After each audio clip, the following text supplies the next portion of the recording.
Olá a todos vocês, meu nome é Marcelo Speziale, eu sou professor do Departamento de Química da Universidade Federal de Ouro Preto e eu vou conversar com vocês hoje um pouco a respeito de inovação e propriedade intelectual. Certamente algum desses dois termos já deve ter passado em alguma das conversas de vocês, principalmente nesses tempos de pandemia, em que o desenvolvimento de uma vacina com companhias multinacionais que se situam na China, o Instituto Butantan, a Fundação Oswaldo Cruz, a Universidade de Oxford, e esse desenvolvimento global das soluções para a pandemia que estamos enfrentando certamente passa ou passará em algum momento pela propriedade intelectual para então se tornar efetivamente uma inovação. Eu vou apresentar para vocês um pouco a respeito da minha página como professor, porque alguns materiais eu deixo disponível para que vocês possam acessar depois, se vocês quiserem. Então tá aqui o endereço, que é professor.fob.br/Marcelo. E na página vocês vão encontrar aqui no link à esquerda um formulário para ser preenchido com alguns dados de vocês, caso vocês queiram receber uma cópia de um e-book que eu estou lançando virtualmente agora e que é para quem trabalha com química, farmácia ou engenharia química ou áreas relacionadas à química em si e quem gostaria de aprofundar um pouquinho mais a respeito da propriedade intelectual, principalmente no que se refere a patentes. Então vocês podem preencher com os dados de vocês aqui, que eu vou enviar uma cópia desse e-book aqui para vocês, tá? Qual que é o compromisso? O custo desse livro é zero, só que em troca eu vou pedir para que vocês leiam o livro e me mandem os feedbacks, falando aquilo que vocês acham que não está muito bem explicado, aquele conceito que vocês acham que deveria melhorar, alguma coisa da própria área da química que vocês consideram que deveria ser fortalecido no livro, ou mesmo alguma parte da propriedade intelectual que vocês sentiram falta e gostariam de que fosse incrementado numa segunda versão do livro. Então eu dou o livro gratuitamente para vocês e em troca eu peço que vocês me deem esse feedback da qualidade do livro e daquilo que vocês sentiram falta. É claro que se encontrarem algum erro de digitação, português ou mesmo os próprios conceitos que pode ter passado despercebido, mesmo que todo tipo de cuidado tenha sido tomado, será muito bem-vindo e eu vou aguardar o feedback de vocês. Pois bem, nós vamos começar então o nosso assunto de hoje conversando a respeito do o que é inovação. Inovação, um colega meu resumiu uma vez, e eu acho muito legal o resumo que ele diz, ele fala: inovação é nota fiscal. Eu só tenho inovação quando eu tenho nota fiscal. Mas o que isso significa efetivamente?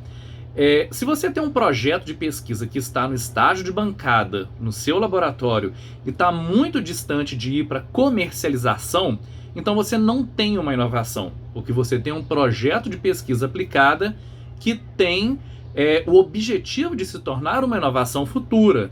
Mas, para que isso realmente se torne inovação, de acordo com os critérios da OCDE, e no Brasil, com o próprio entendimento da Lei Brasileira de Inovação, a gente precisa de ter aquilo que eu estou planejando desenvolver no meu laboratório efetivamente sendo comercializado.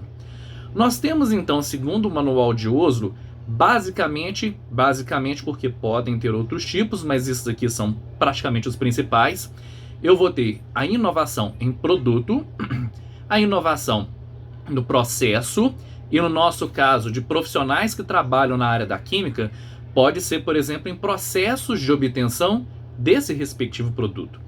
E aqui o que a gente está menos acostumado, que é a inovação em marketing e a inovação organizacional. Então nós vamos focar basicamente nesses dois tipos de inovação aqui, no produto e no processo. A gente fica muito ansioso quando a gente fala de inovação e fica naquela pressa para que a gente obtenha inovação o mais rápido possível. Isso é uma falácia, não é possível. Qual que é a diferença então daquilo que eu deposito como patente no INPI, daquilo que eu tenho no final de um projeto de pesquisa para efetivamente uma inovação? O que eu coloco no INPI, protegido na forma de patente, é a minha invenção. E a invenção ela pode ser protegida de diversas formas diferentes. Hoje, especificamente, eu vou abordar um pouquinho sobre a propriedade intelectual, em específico, a área das patentes. Então, vou ter invenções protegidas por patentes. Mas olha nesse gráfico que eu coloco para vocês aqui, E olha basicamente essa tabelinha aqui, em que eu tenho o ano da respectiva invenção e o ano da inovação. Então vamos pegar como exemplo aqui a aspirina. Ela foi criada, inventada em 1853 e só em 1898 é que aquilo realmente se tornou uma inovação. Com o passar dos anos, a gente vai vendo que essa data vai ficando cada vez mais próxima da gente aqui. Olha nesse gráfico que o período, esse gap, né, entre a invenção e a inovação vai se tornando cada vez menor. Mas, para profissionais que trabalham na área da química e principalmente os da área da biotecnologia e os da área da saúde, existe um certo limite nessa barrinha de tempo entre a invenção e a inovação. Porque não dá para eu poder ter um ciclo de vida muito rápido de uma tecnologia na área da química, porque o processo de validação daquela tecnologia é lenta. Então a gente está vendo hoje, por exemplo, o desenvolvimento da vacina contra a Covid-19. Quantas empresas, quantos pesquisadores e quantos países diferentes estão envolvidos no mesmo objetivo? E, sem mensurar esforços, estão lutando arduamente para poder conseguir uma vacina que seja eficaz. Um produto, por exemplo, que consegue chegar nos primeiros estágios clínicos, segundo uma estatística da Organização Mundial da Propriedade Intelectual, somente 9% de chance que esse produto tem de chegar no estágio final de ser realmente aprovado nos Estados Unidos, por exemplo, a FDA, e no Brasil, no caso da Anvisa. Então, 9% dos produtos que chegam no estágio inicial das fases clínicas é que tem chance de sucesso realmente. Pensa em quantas outras moléculas não estavam na bancada e deram tudo errado até chegar nas fases clínicas. Então, a gente tem uma quantidade muito grande de esforço dispendido, o que é normal, não é ruim, claro, mas a gente tem uma quantidade muito grande desse esforço que a gente faz para obter moléculas novas e efetivas. Só que à medida que a gente vai fazendo os testes para ver se realmente condiz com aquele objetivo que eu estou pleiteando originalmente, a maior parte dessas moléculas vão ficando no caminho porque elas demonstram em algum momento uma certa incerteza, ou tecnológica ou econômica. E aí essa molécula não vai servir para aquele meu princípio, para aquele objetivo que eu queria originalmente, talvez sirva para uma outra coisa. Daí então a dificuldade que temos de realizar a inovação efetivamente na área da química, biotecnologia e na área da saúde. Agora, é importante a gente dizer, eu coloco essa figura para vocês verem aí, que na universidade a gente vê menos bobagem dentro da universidade do que fora da universidade. Quem trabalha com propriedade intelectual e está fora da universidade, com inventor independente principalmente, tem invenções belíssimas, mas tem coisas que são absurdamente esdrúxulas. Dentro da universidade, de vez em quando passa também, né? Então, isso aqui é fotos de um projeto, de um design, na verdade, né? Que mostra que não basta ser novo, tem que ser útil também. Para que eu vou ter uma taça com essa ligada uma do lado da outra aqui, ou uma colher desse jeito aqui, ou uma tacinha assim, ou um regador, ou uma cadeira, ou uma panela com as duas abas para eu poder segurar do mesmo lado, ou uma bota de chuva com um buraco aqui na ponta, ou esse tipo de caneca.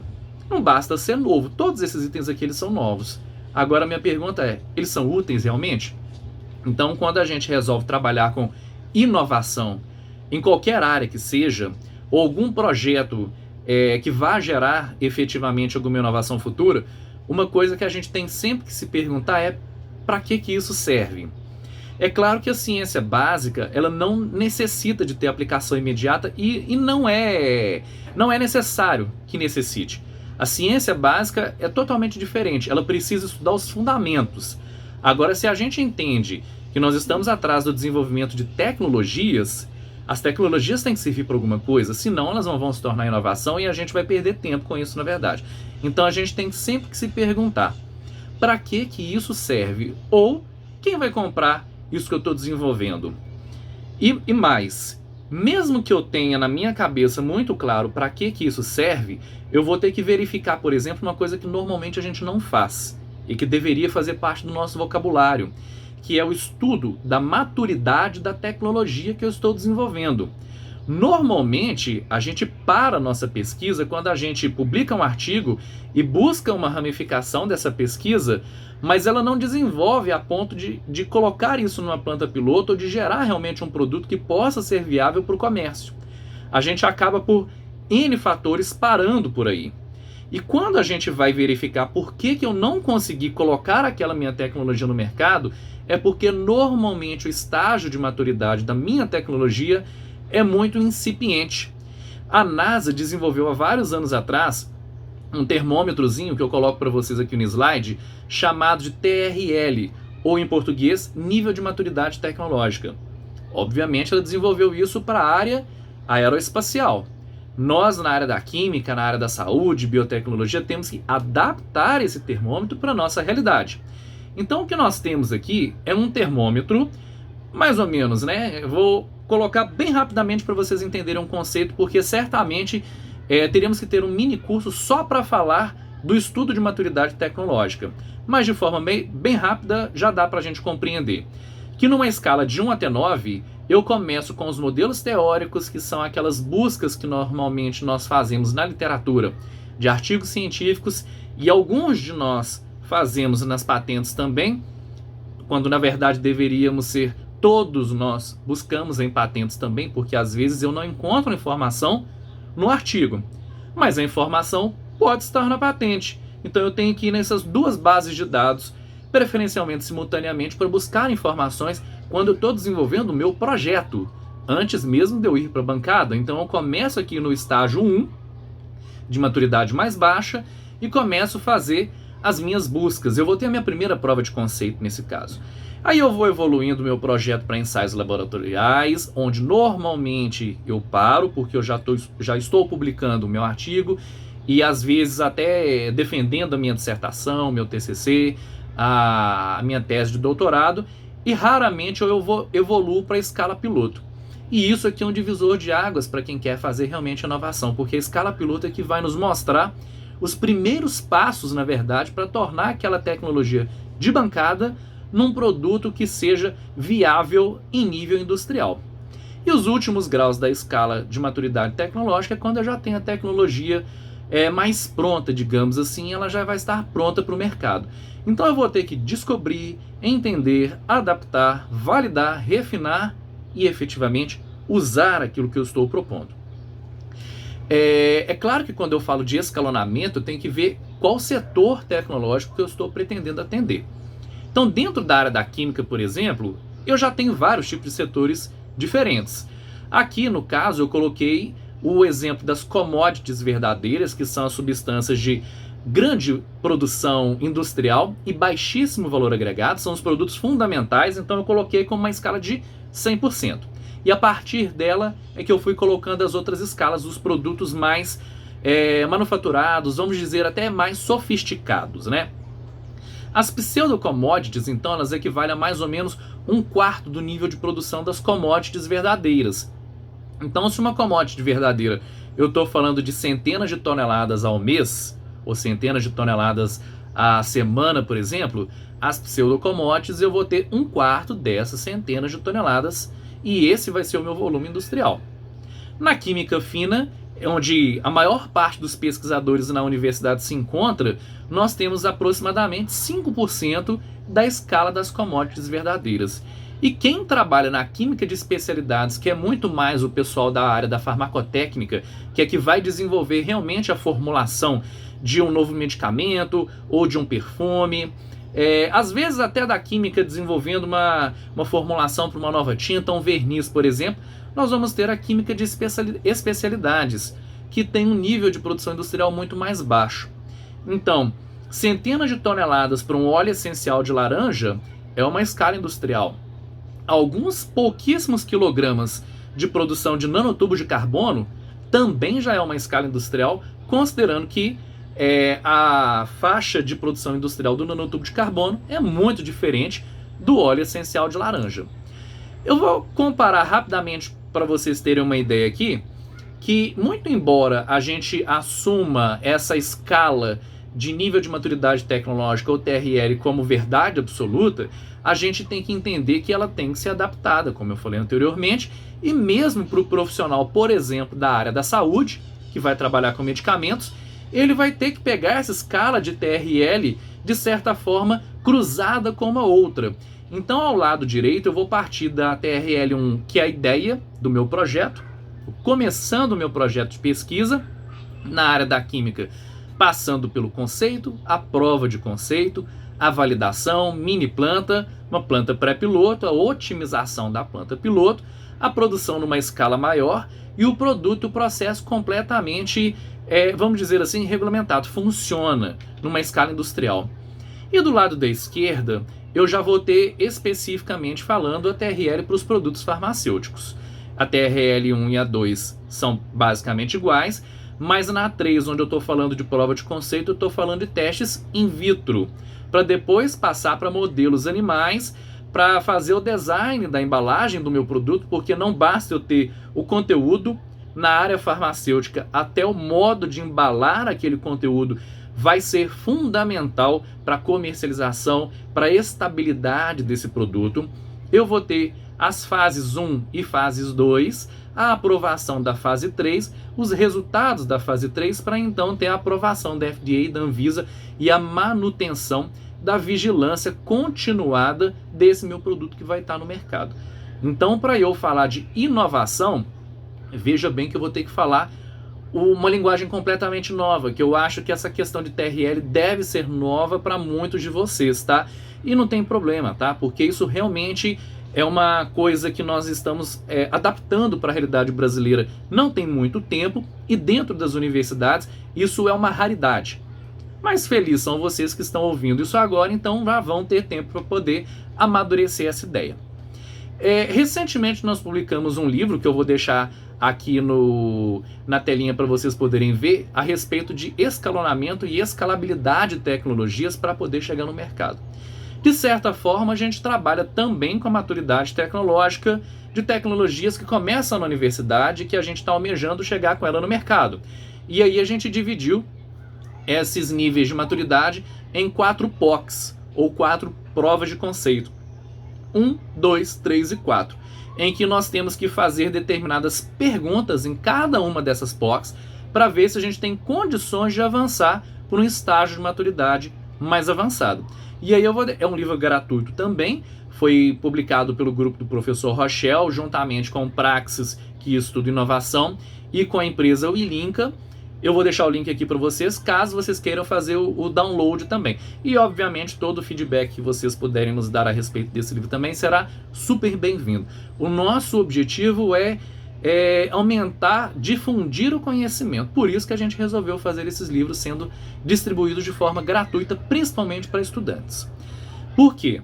Se nós melhorarmos a compreensão de vocês a respeito disso, nós vamos entender, por exemplo, que a gente começa com um projeto sendo que nenhuma empresa privada vai se interessar por um projeto nos estágios de altíssimo risco, porque está no início da pesquisa ainda, então a gente tem apenas recursos públicos, que é o que hoje a gente conhece como recurso do CNPq, recursos da CAPES, recursos das FAPES, aqui no caso de Minas Gerais é a FAPEMIG, FAPESP, FAPERGS, etc. Então, são órgãos de fomento do governo que vão oferecer recursos para os estágios inicial da nossa pesquisa. À medida que a maturidade vai avançando, os recursos públicos para esse tipo de pesquisa vai reduzindo. É onde normalmente a gente para. Só que, à medida que a gente vai avançando na maturidade, o risco dessa tecnologia dar errado também vai reduzindo. Então eu começo a ter a possibilidade de investidores começarem a se interessar por aquilo que a gente está desenvolvendo. Então, à medida que a tecnologia vai ficando mais madura, eu vou aproximando do desenvolvimento industrial, os recursos privados vão aumentando em quantidade e na qualidade para investir no nosso trabalho. O grande problema é que no meio desse gráfico aqui, existe um momento em que eu tenho pouco recurso público e pouco recurso privado. Isso a gente chama de Vale da Morte. Passar pelo Vale da Morte é absurdamente complexo. E é nesse momento que a maior parte das nossas tecnologias brilhantes morrem. E é aí então que a gente tem que aprender a fazer a gestão das nossas tecnologias.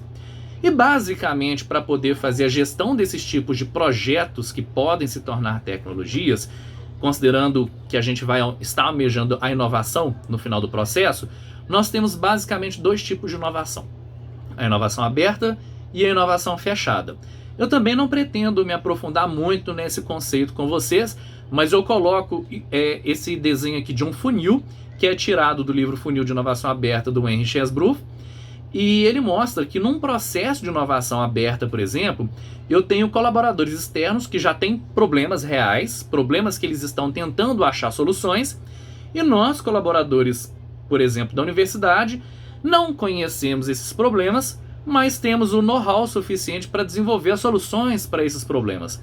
Então, num processo de casamento entre, por exemplo, o setor privado e a universidade, a gente vai lá fora para ver quais são os problemas deles e aí a gente propõe soluções para eles. Só que a gente começa com um monte de tecnologia, um monte de soluções, a gente joga tudo isso aqui dentro do funil e com o passar do tempo, a chance daquele monte de tecnologia dar certo vai reduzindo, para que no final tenha um volume muito pequeno de tecnologias que realmente tem um mercado atual, um nicho de atuação no mercado atual, e aí então eu vou realmente gerar um produto e vou colocar esse produto no mercado.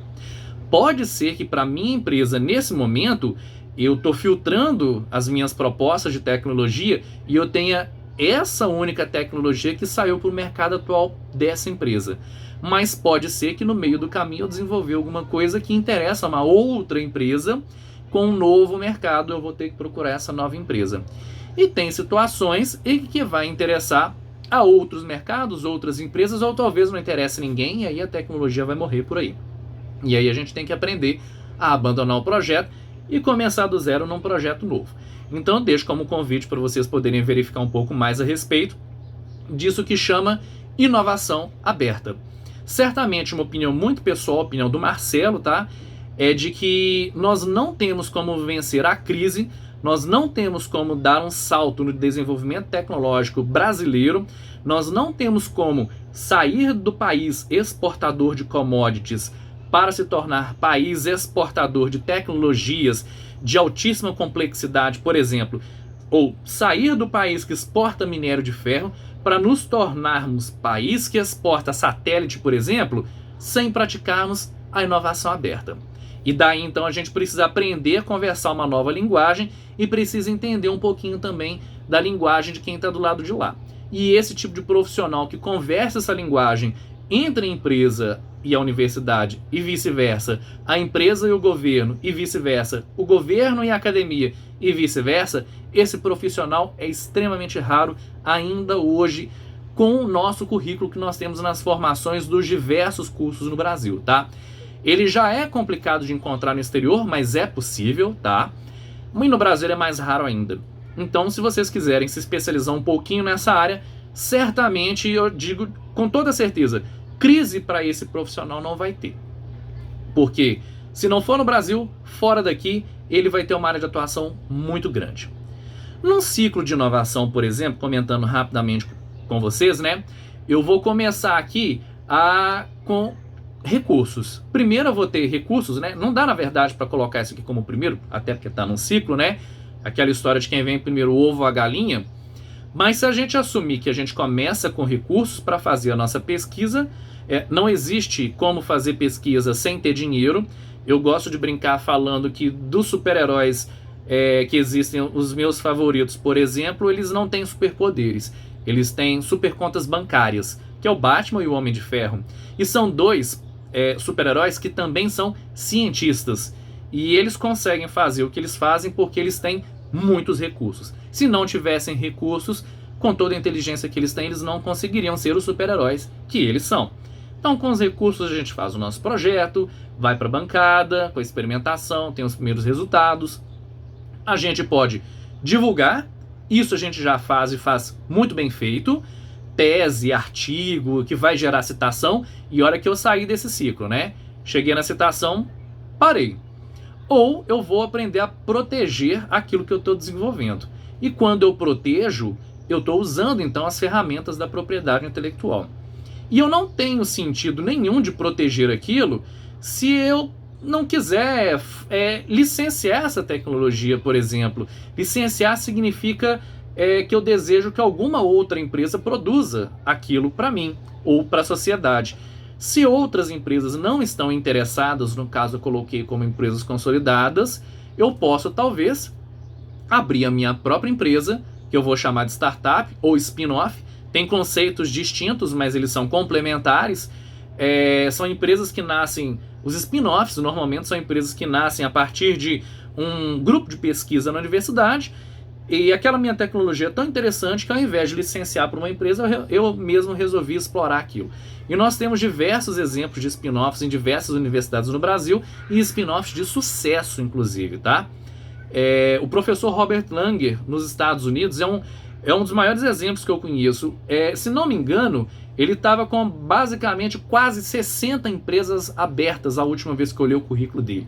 São 60 empresas spin-offs produzindo as tecnologias que são geradas no laboratório dele. Então, dê uma olhadinha nisso, a referência está aqui, sobre o ciclo da inovação e o ciclo que vai gerar a inovação utilizando no meio do caminho a propriedade intelectual, a proteção desse meu conhecimento. Nesse fluxograma que eu coloquei aqui no desenvolvimento de um medicamento genérico que seja, por exemplo, a partir de um produto natural ou a partir de um produto sintético, nesse momento não interessa, eu tenho desde a identificação do alvo até a distribuição do meu produto. Só que no meio do caminho eu vou ter, por exemplo, os primeiros intermediários, os intermediários avançados, para chegar nas IFAs. E eu tenho que sair da bancada para chegar na produção efetivamente, né? E o caminho para isso é longo. Contando rapidamente uma história para vocês de alguém que fez basicamente isso, acho que essa história da penicilina não deva ser novidade para nenhum de vocês, mas talvez o que vocês não saibam é que no desenvolvimento da penicilina nós temos dois tipos de atores muito importantes aqui. Um que foi o cara com o perfil de inventor e o outro com o perfil de inovador. E o inventor, eu estou falando do Fleming, que é o cara que foi perspicaz o suficiente para perceber que um dos seus experimentos tinha dado errado, talvez. Ele saiu num feriado, quando ele voltou, aquilo que ele tinha deixado numa plaquinha estava com uma aparência totalmente diferente daquilo que ele esperava, só que ao invés de jogar fora, ele resolveu estudar o que estava acontecendo ali. E aí ele pôde perceber, então, que ele tinha descoberto uma coisa nova. Só que ele teve dificuldade para poder fazer a reprodução dos seus experimentos. Por outro lado, um grupo de pesquisadores, o professor Ernst e o professor Florey, estavam pesquisando a lisozima e tiveram acesso às publicações científicas, vejam bem, científicas, tradicionalmente igual a gente faz, do Fleming. E a partir daí eles se inspiraram. Então, olha, por que a gente não pega esse negócio e tenta explorar esse conhecimento científico de forma tecnológica mais aplicada? E foi o que eles fizeram. Resumindo bastante da história, o que o Ernst, o que o Shen e o Florey tiveram de dificuldade também na reprodução dos experimentos foi no escalonamento da tecnologia, porque primeiro eles conseguiram produzir em nível superficial. Para produzir em escala maior, dentro de um determinado recipiente, eles tinham que estudar como é que a fermentação ocorreria de forma submersa, porque senão eles iam utilizar só área superficial, a produção daquilo nunca ia ser em escala elevada e a aplicação industrial certamente ia ser prejudicada. Com o auxílio do subproduto da indústria do milho dos Estados Unidos, vejam bem, o subproduto da indústria do milho, que a princípio não tinha nada a ver com a penicilina, é que foi responsável para poder desenvolver tecnologias de produção da fermentação da penicilina ali, dos fungos, né? De forma a produzir um volume muito mais elevado e a partir daí atingir a escala que eles desejavam, que é a escala industrial. Então o professor Shen e o Florey foram responsáveis pela inovação propriamente dita da penicilina e o Fleming foi responsável pela descoberta da penicilina. Agora repara num detalhe aí. Eu não vou contar a história toda para vocês porque ela é longa, tem um artigo muito bacana sobre isso, se vocês quiserem me procurem que eu repasso o artigo para vocês. Não é meu o artigo, tá? É um artigo que já está publicado, mas ele é bem completo e ele conta a história do desenvolvimento da penicilina. Vocês vão ver que tem N problemas com propriedade intelectual no meio do caminho. E ela foi fundamental, por exemplo, no desenvolvimento da inovação propriamente dita, tá? Um outro pesquisador que eu gosto muito de mostrar quando eu falo de inovação é o professor Ryoji Noyori. Eu ponho essa folhinha aqui do lado, em cima de um gelo, talvez vocês já tenham intuído, né? Que essa folhinha é a menta que vai gerar o mentol, que tem aquele... essa molécula causa a sensação de gelado. Então ela tem uma aplicação comercial muito grande. O professor Noyori, sabendo que era difícil de obter o mentol numa escala adequada, porque é um produto natural, ele resolve então transformar a obtenção desse produto numa forma sintética. Ele já conhecia o produto natural e o processo de obtenção do mentol. O que ele fez então foi desenvolver uma síntese catalítica para poder obter o mentol. E só o desenvolvimento dessa síntese catalítica rendeu para ele o prêmio Nobel, que é o reconhecimento máximo na área da ciência, e rendeu também uma grana bem grande por causa do desenvolvimento da empresa Takasago no Japão, que é uma das maiores produtoras do mentol até hoje. Como nós estamos falando de propriedade intelectual e inovação, eu mostro para vocês esse outro fluxograma das subdivisões da propriedade intelectual. Então aqui nós temos a propriedade intelectual, que vai ser dividida em sui generis. São direitos que são difíceis de qualificar ou quantificar dentro desses bloquinhos aqui, e eles não estão tão próximos da gente assim não.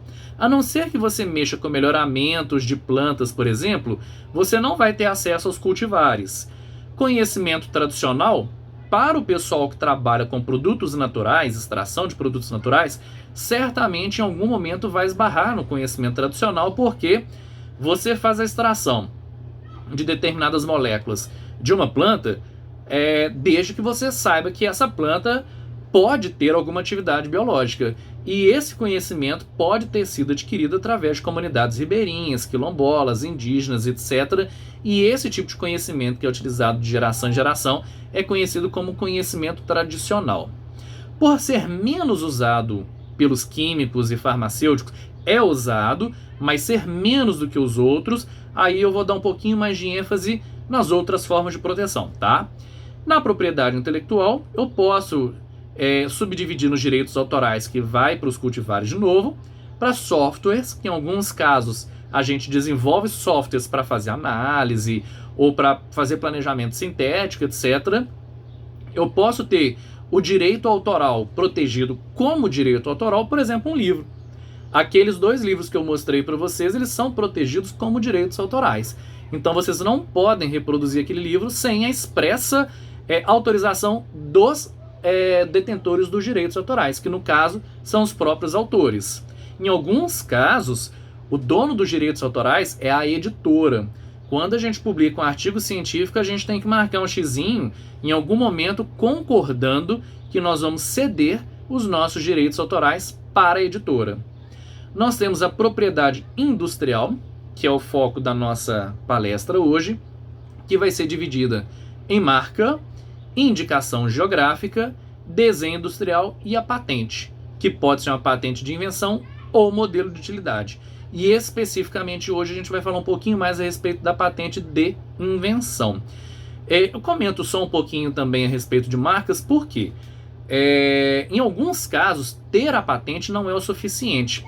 Essas 2 moléculas que eu coloco no slide aqui, elas têm uma aplicação muito grande na área de perfumes, na área de flavorizantes e fragrâncias. Mas, embora elas sejam protegidas, a sua síntese principalmente por diversas patentes, né? Vejam que a mesma molécula tem a marca registrada pela empresa Givaudan como Lilial. Se você quiser comprar da AFC, você vai comprar como Lilestralis. Da BASF, uma velha conhecida nossa, o nome é Lismeral. Da Curaray, Lilialdehyde. E por que você escolhe comprar uma e não compra na outra? Por causa da confiabilidade que você já tem naquela marca. Talvez a pureza do produto que a Givaudan me ofereça seja maior do que o que a BASF me oferece. Então comprar o Lilial ao invés do Lismeral para mim vai ser mais interessante. Ou talvez seja apenas uma questão de marca mesmo e uma opção.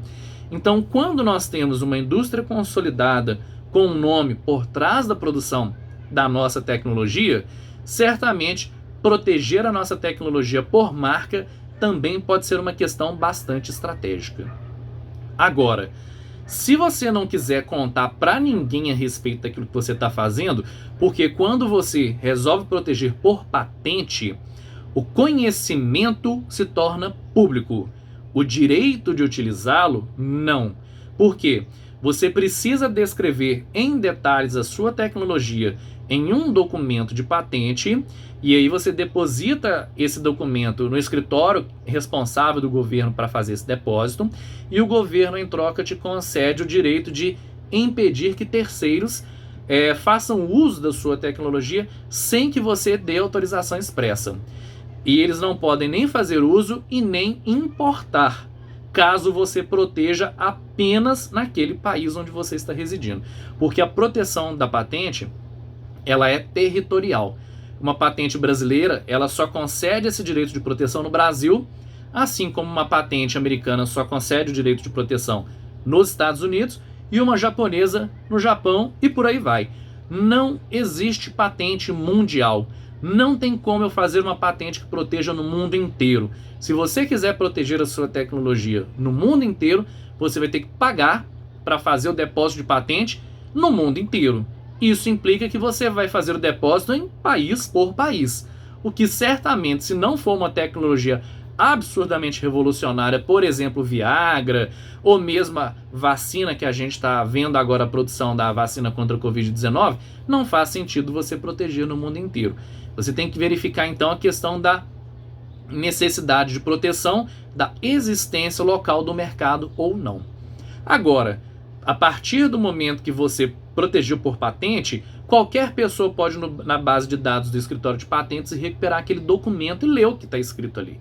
Então a informação ela é pública. O uso dela é que não é. E se você não quiser contar nada a respeito da sua tecnologia, então nós temos o segredo industrial. Segredo é segredo.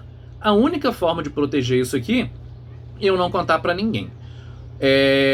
A Coca-Cola, por exemplo, ela é um segredo industrial. Desde a criação dela, a fórmula da Coca-Cola é mantida a 7 chaves.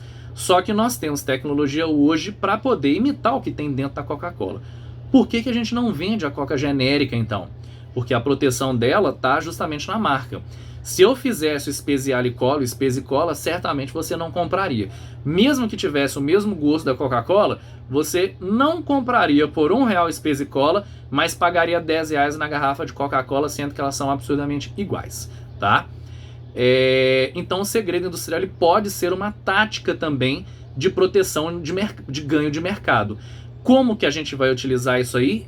Que é o grande tchan do negócio. Nós vamos precisar de ajuda de bons advogados.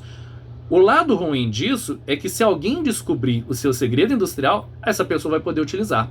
Aqui no caso desse medicamento, que é o Iopamidol, talvez vocês já devam ter ouvido falar desse medicamento, que ele é utilizado para contraste, né? Tinha um segredinho ali que na hora de fazer a síntese, na hora de cristalizar o produto, o sec-butanol era o álcool utilizado responsável para fazer a cristalização da forma que era necessário ser feita. E isso era utilizado normalmente, e já tinha uma empresa produzindo o Iopamidol com esse segredo industrial, etc. Qual foi o problema?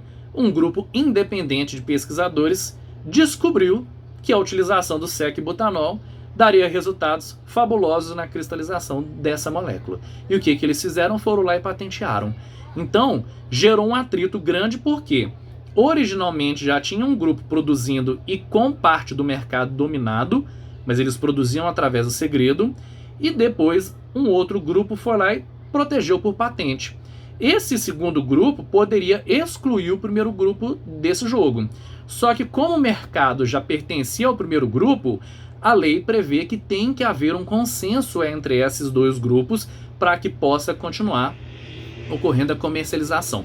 Isso já entra muito mais na área do direito comercial, é questão para os advogados debaterem a respeito disso. Nós, como químicos ou farmacêuticos, entramos como consultoria técnica.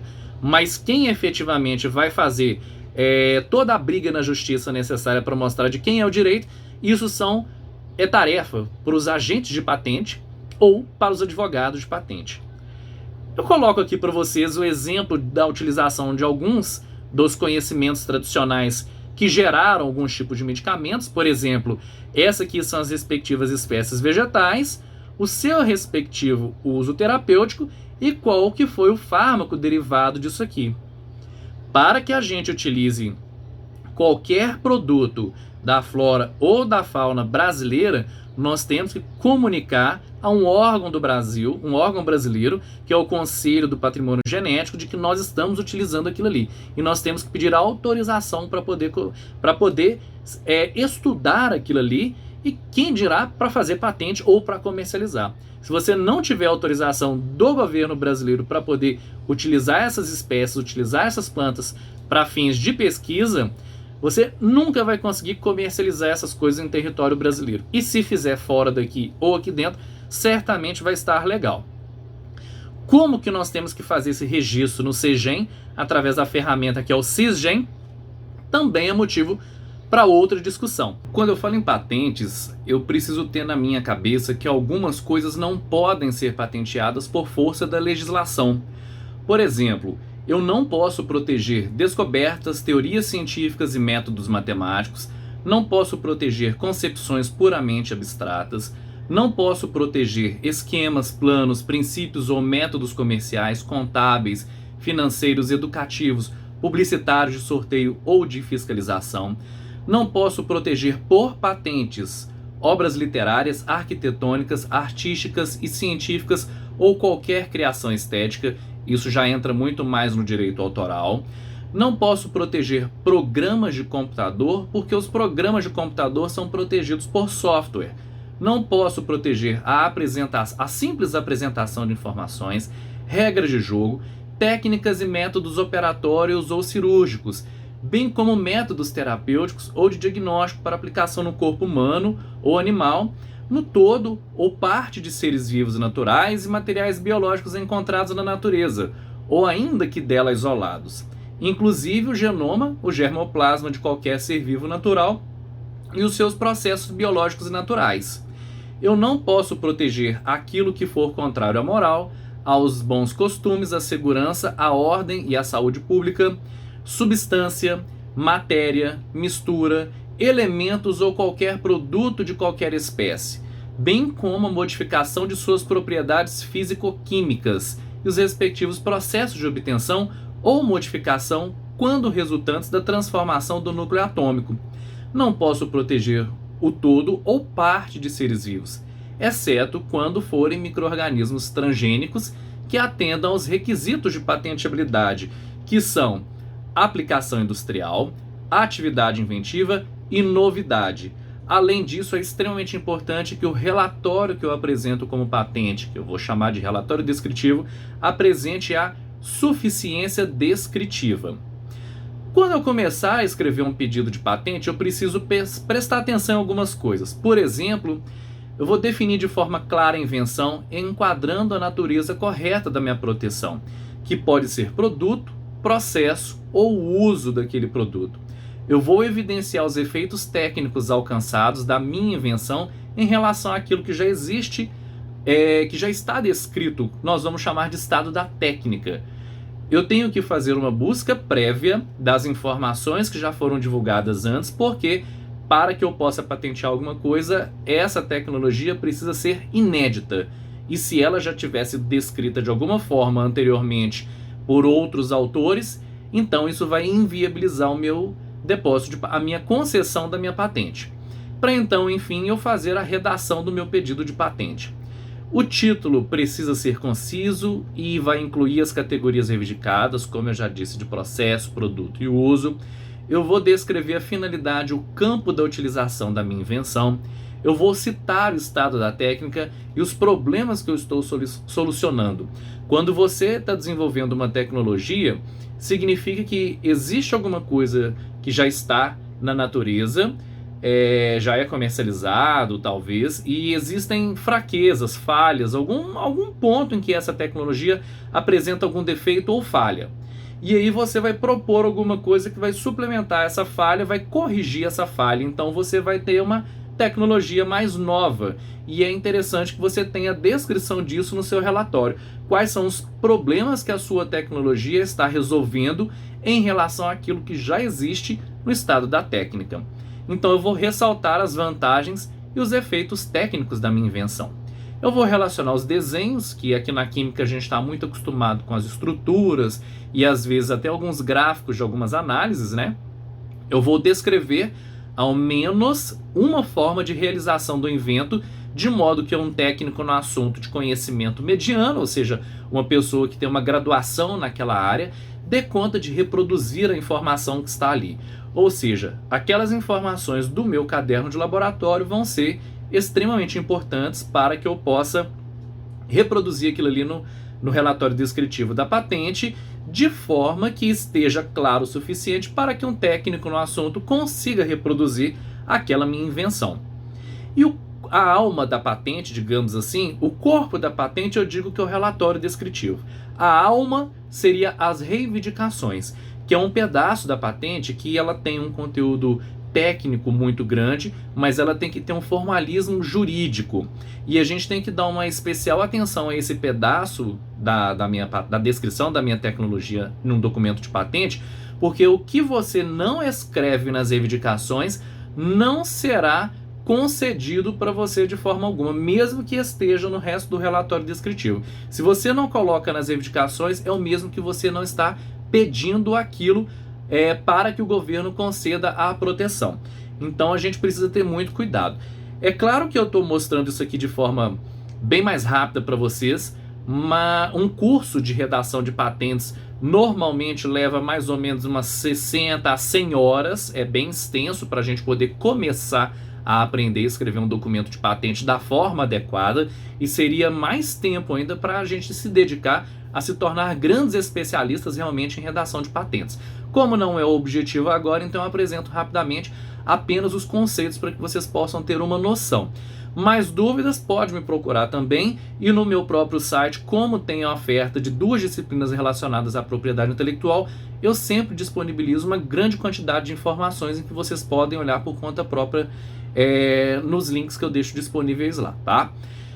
Para continuar aqui, um relatório descritivo precisa de ter alguns documentos em específico. Por exemplo, um documento vai ser o resumo da minha tecnologia, o outro vai conter as figuras, ou seja, eu tenho um documento específico só para colocar as figuras, um documento com as reivindicações e o documento com o relatório propriamente dito. E nesse relatório eu vou dividir em título, campo da invenção, estado da técnica, breve descrição, descrição detalhada da minha invenção e os exemplos de como é que aquela invenção pode ser reproduzida. Toda tecnologia tem uma folha de rosto, toda patente tem uma folha de rosto, independente do país em que você estiver fazendo depósito, tá? Em alguns casos, a gente vai ver alguns depósitos que são razoavelmente esdrúxulos, outros absurdamente esdrúxulos. Mas, mesmo nesses depósitos esdrúxulos, porque papel aceita qualquer coisa como depósito, mas não necessariamente aquilo vai virar uma patente concedida no futuro, tá? Porque se ela não observa os requisitos de patenteabilidade, aquilo vai ser apenas um papel de um depósito de patente, nunca será uma patente concedida. Agora, independente de ser um depósito ou concedida, eu tenho números que são códigos internacionais chamados de INID e que vão definir especificamente o que significa cada pedacinho de um documento de patente. E mesmo que esteja em chinês, ou japonês, etc., esses códigos não vão mudar. Então, por exemplo, o código 54 é o título da patente, é um detetor de Papai Noel. O 76 são o nome dos inventores, o 21 é o número do pedido, o 22 é a data do depósito, o 51 é a classificação dessa tecnologia internacionalmente falando, 11 é o número de patente, data da concessão e por aí vai. Não é preciso decorar, isso tem tabelas que a gente consulta quando a gente tem dúvida. Como que eu identifico uma patente que foi concedida de uma patente que está simplesmente depositada? Na maior parte dos países, eles adotam uma convenção de colocar no final da numeração da patente um código indicando que ela foi publicada, depositada ou concedida. Aqui no caso, quando a gente tem nesse depósito americano e no Brasil é a mesma coisa, esse a terminação por A aqui, significa que aquela patente está publicada, mas ela não foi avaliada e ainda não foi concedida. Quando eu tenho esse código B, já significa que a patente foi concedida. Então, se eu tiver que ranquear em termos de prioridade para eu verificar a informação que está descrita nesses documentos, certamente uma patente concedida tem um grau de confiabilidade muito maior do que uma patente simplesmente depositada. E a gente precisa saber definir uma coisa da outra, distinguir uma coisa da outra. Quando eu vou fazer o meu depósito de patente, as duas áreas mais complexas da propriedade intelectual na área de patentes biotecnologia, do meu ponto de vista, em primeiro lugar, e a química em segundo lugar. Porque tem peculiaridades que só quem tem informação na área vai entender. Então, por exemplo, se eu fizer um depósito de uma tecnologia com essa primeira estrutura aqui, isso pode ser, não estou dando certeza, que impeça, por exemplo, que essas outras duas estruturas sejam protegidas em patentes futuras. Por quê? O simples fato de aumentar a cadeia carbônica ou reduzir a cadeia carbônica aqui de 12 para 9 para 7 simplesmente vai aumentar ou diminuir a lipofilicidade ou a hidrofilicidade de uma molécula. Se for realmente isso que está acontecendo, por causa de um negócio chamado doutrina dos equivalentes, são moléculas que fazem a mesma coisa da mesma forma e têm a mesma aplicação, muito embora com estruturas diferentes. Então não vou poder fazer o depósito dessas duas caso alguém já tenha feito a primeira. Entretanto, o nosso conhecimento técnico de química, às vezes até de farmacologia e alguma coisa mais especializada, pode nos dizer que mudar o tamanho da cadeia carbônica aqui vai alterar significativamente as propriedades biológicas dessa molécula hipotética. Se for o caso, então não cairia nessa doutrina dos equivalentes. Então poderia ter a patente concedida para essa e para essa molécula aqui de forma em específico. Tem esse mecanismo que eu coloquei aqui também de forma ilustrativa, que é um mecanismo que foi desenvolvido, que foi proposto para a reação de acoplamento de Heck. E já é conhecido na química que as bases que se utilizam normalmente para reações de acoplamento de Heck, dentre as várias conhecidas, temos esses carbonatos aqui, de lítio, de sódio, de potássio e de césio. A princípio, todos são carbonatos e funcionam da mesma forma. Então eles cairiam também na doutrina dos equivalentes, de forma que se alguém protegesse um, automaticamente estaria implícito de que os outros teriam a mesma função, com maior ou menor eficiência, mas todos teriam a mesma função. E isso invalidaria patentes futuras, pedindo os outros sais aqui, por exemplo, como as outras bases, como bases para o meu acoplamento de Heck. Entretanto, quando a gente usa o carbonato de césio por características muito particulares do césio em específico, essa reação assume uma, vamos dizer assim, uma eficiência diferenciada. Isso faz com que, então, de novo, eu fuja da doutrina dos equivalentes. Doutrina dos equivalentes, pessoal, é uma coisa super complexa. A gente precisa de bastante tempo para poder discutir com muito rigor esse conceito na área da propriedade intelectual, preferencialmente com químicos, farmacêuticos e engenheiros químicos que dominam muito bem essas questões todas aqui, para que a gente possa verificar furos nas patentes que já foram depositadas pelos nossos concorrentes, de forma que a gente ache brechas para colocar as nossas tecnologias ali sem ferir o direito do meu concorrente. E, obviamente, se eu for escrever o documento, eu também tenho que me precaver dos possíveis concorrentes que estão fazendo a mesma coisa com a gente. Então é um tema que eu vou deixar para vocês estudarem em casa depois, que se chama doutrina dos equivalentes. Outra particularidade da área da química que torna a nossa área super complexa é a fórmula de Marcuse, que não são todos os químicos orgânicos que conhecem, mas seria interessante da gente conhecer, porque é um modo generalizado de descrever diversas estruturas químicas. Por exemplo, essa estrutura aqui do Modipafan é um medicamento contra a dengue, e repara que eu tenho um Rzinho, que é um grupo substituinte, o Z outro, X, Y, R2 e o R1 são grupos substituintes independentes. E aqui do lado direito eu estou descrevendo quem são esses R1, R2, R4, R5, R, Z, Y, etc. E olha a quantidade de grupo funcional que eu posso ter ali. Ou seja, essa simples estrutura aqui, ou esse simples modo de designar essa estrutura orgânica, na verdade, pode significar uma centena de milhares de compostos diferentes. E a gente precisa aprender a colocar isso aqui de forma que eu possa proteger de todos os lados possíveis, de todas as formas possíveis, a minha tecnologia, impedindo que o meu concorrente faça o que a gente chama de design around.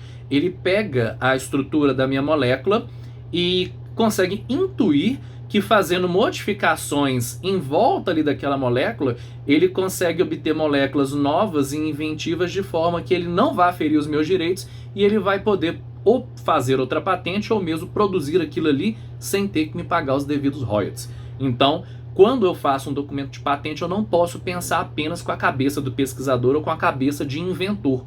Eu tenho que pensar com uma cabeça de alguém que domina um pouquinho, pelo menos, o mercado, de forma a tentar afastar os meus concorrentes ou pelo menos minimizar a chance deles se inspirarem naquilo que eu estou fazendo para fazer aquilo que eles querem fazer.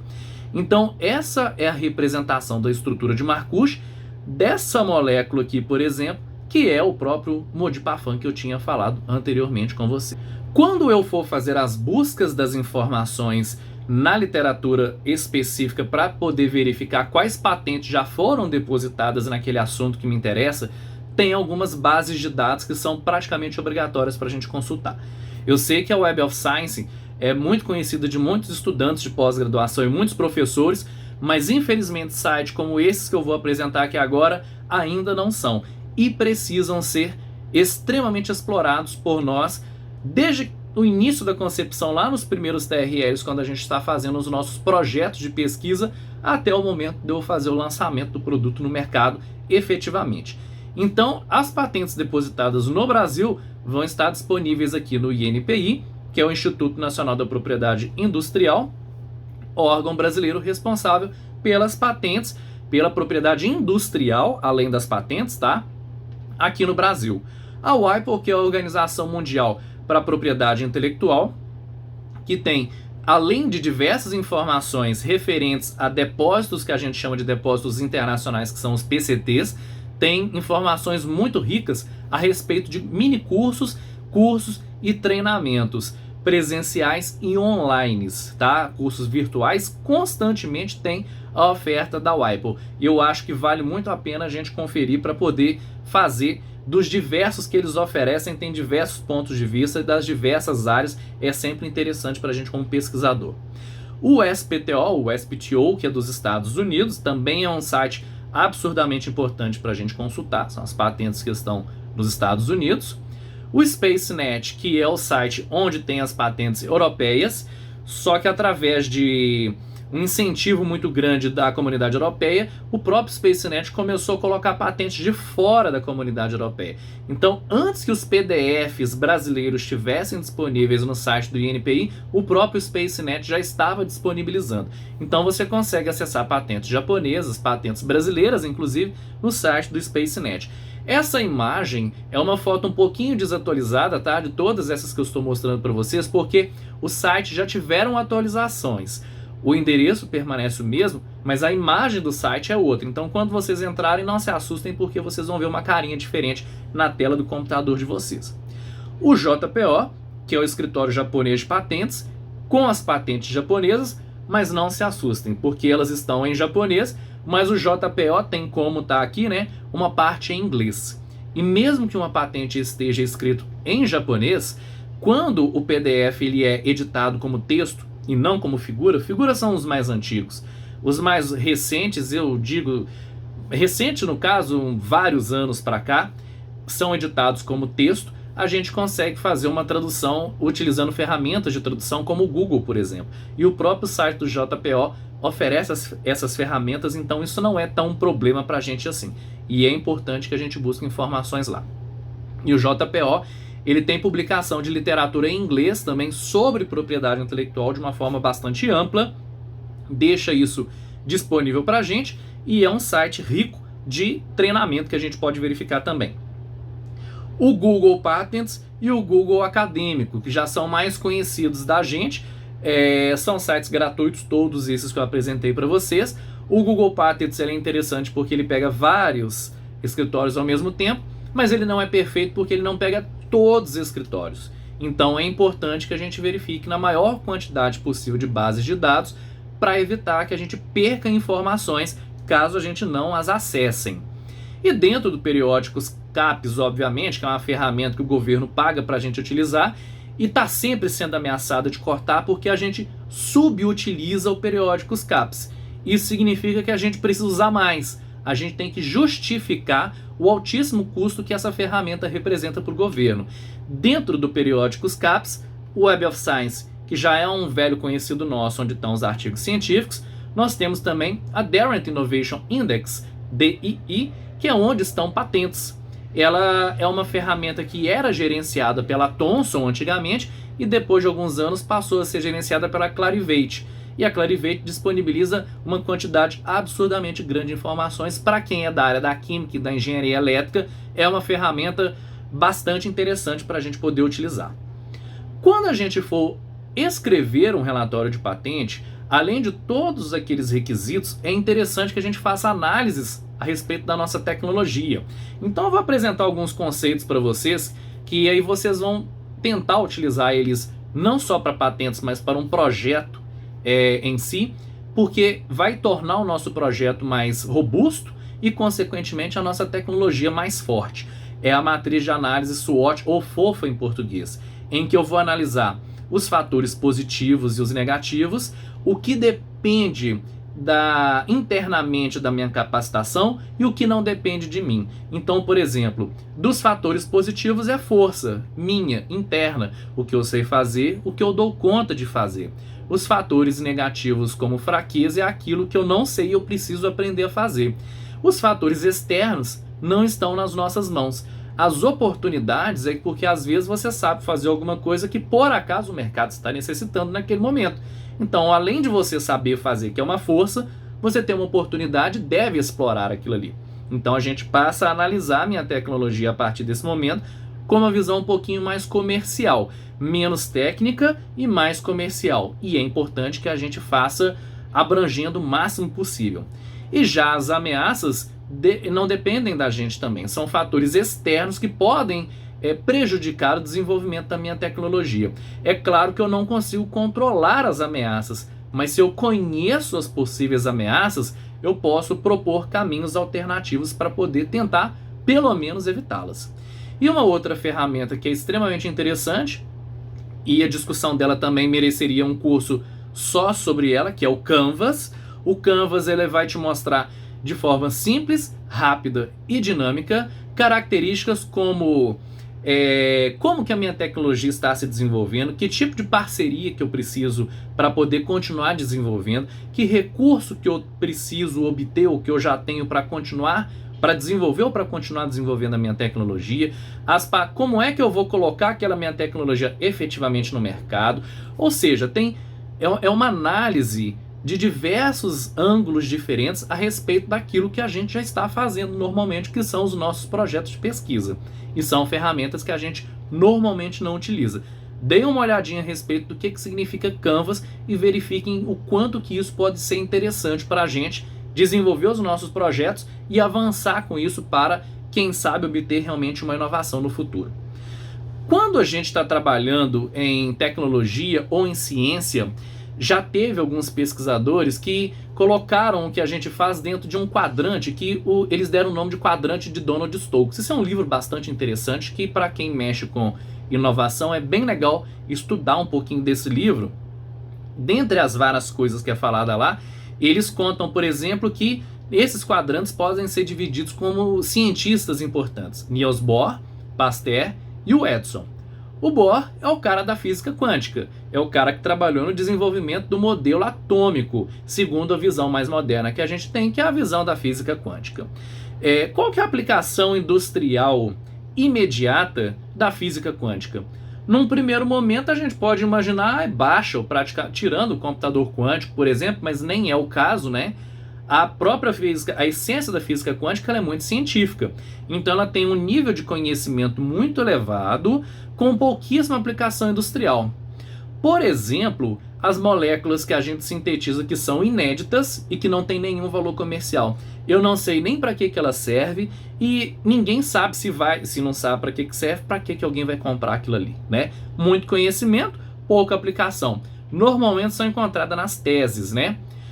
Thomas Edison é o cara que, a grosso modo, enrolou filamentos de tungstênio, errando diversas vezes, até o momento que ele acertou e descobriu a lâmpada elétrica, ou inventou a lâmpada elétrica.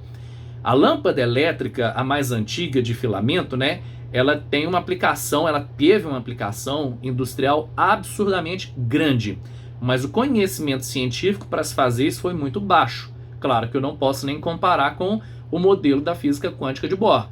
Essas moléculas normalmente são as moléculas commodities de baixo valor agregado, molécula genérica de médio valor agregado ou molécula genérica com alto valor agregado, mas que eu tenho um tempo de pesquisa e desenvolvimento curto, aplicação imediata, pouco conhecimento empregado ali, porque já são coisas razoavelmente conhecidas. Agora, quando eu tenho esse quadrante aqui de Pasteur, Pasteur é o cara da fermentação, né?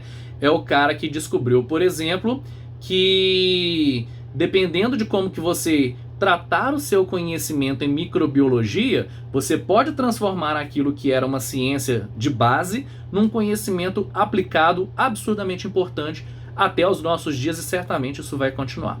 Então, dentro desse quadrante de Pasteur, nós temos tecnologias com conhecimento agregado muito elevado e uma aplicação industrial absurdamente grande.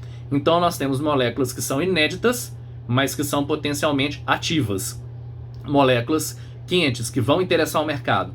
Moléculas inéditas, potencialmente ativas, os Me Toos, ou moléculas de alto valor agregado, que são as patentes inválidas no Brasil. Por algum motivo essas patentes foram invalidadas aqui no Brasil. Se elas são invalidadas, eu vou poder fazer sem ter que pagar royalties para ninguém dentro do território brasileiro.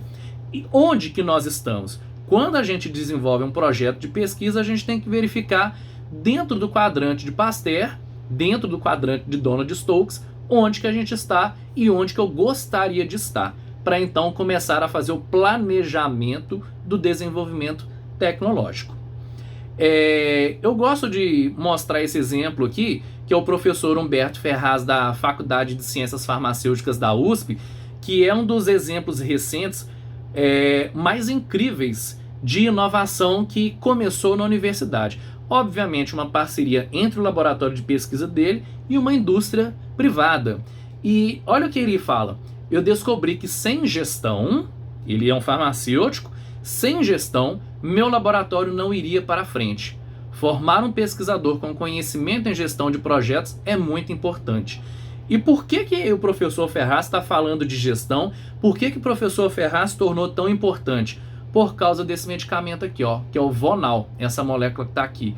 Veja bem, segundo a Biolab, em 2018, o faturamento da empresa com Vonal, que foi desenvolvido no laboratório do professor Ferraz, foi de 135 milhões de reais. A expectativa para 2019, o ano passado, é que o fluxo gire entre 160 e 165 milhões só com o produto desenvolvido pela Universidade de São Paulo. Esse ano devo pagar mais ou menos entre 3,5 a 4 milhões só pelo Vonal Flash, destaca Alário Júnior, o que daria cerca de 2,5% do faturamento total da empresa. E isso que significa que a USP está ganhando de royalties pela exploração da tecnologia desenvolvida no grupo do professor Ferraz, 18 milhões de reais. É uma quantidade razoavelmente significativa, né? Parte disso fica com a universidade, parte disso vai para o laboratório de pesquisa, parte disso vai para o núcleo de inovação tecnológica da USP, parte disso vai para os pesquisadores envolvidos no desenvolvimento do Von All Flash. Acho que isso, para encerrar o meu seminário, é no mínimo, um incentivo para que a gente possa continuar nesse caminho. Eu não estou falando para abandonar a ciência básica, porque a ciência básica é aquela que nos dá ferramentas robustas o suficiente para que a gente possa fazer inovação. É muito difícil fazer inovação sem o conhecimento profundo da ciência básica. Agora, fazer inovação é uma nova porta, e a gente só vai conseguir efetivamente fazer inovação se a gente persistir e errar várias vezes. Vocês podem procurar o professor Ferraz, ele tem diversas palestras disponíveis online, que ele conta, na verdade, quantas vezes ele errou, igual o Thomas Edison, né? Quantas vezes ele errou até acertar e finalmente acertou com esse exemplo fantástico que é o Von All Flash, e eu espero que tenhamos outros casos de sucesso para contar num próximo seminário. Muito obrigado pela presença, pela audiência de todos vocês.